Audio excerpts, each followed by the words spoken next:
Hey there, history buffs. Ever heard of Bloody O'Reilly? No?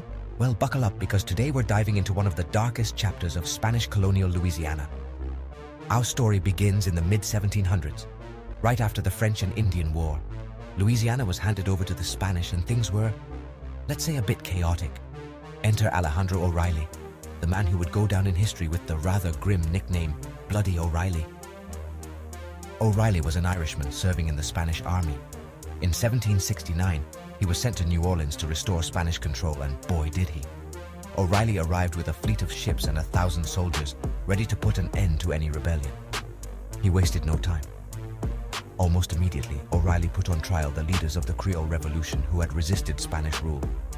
Out of the 12 men tried, 6 were sentenced to death, and the rest were thrown into prison.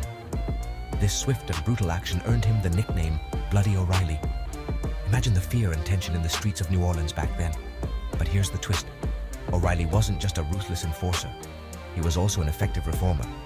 He introduced new laws, reorganized the government, and worked to improve the colony's defenses. He even established trade policies that helped boost the economy. It's like he was a double-edged sword, harsh but efficient. His reforms, however, couldn't erase the bloody shadow of his initial crackdown. To this day, many remember him more for his iron-fisted justice than his administrative skills. History has a funny way of focusing on the blood and gore, doesn't it? So, what's the takeaway?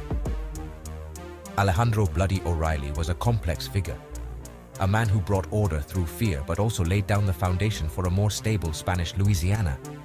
He's a reminder that history is rarely black and white. Alright, that wraps up our deep dive into the dark history of Spanish Louisiana. If you enjoyed this story, hit the like button and subscribe for more intriguing tales from the past.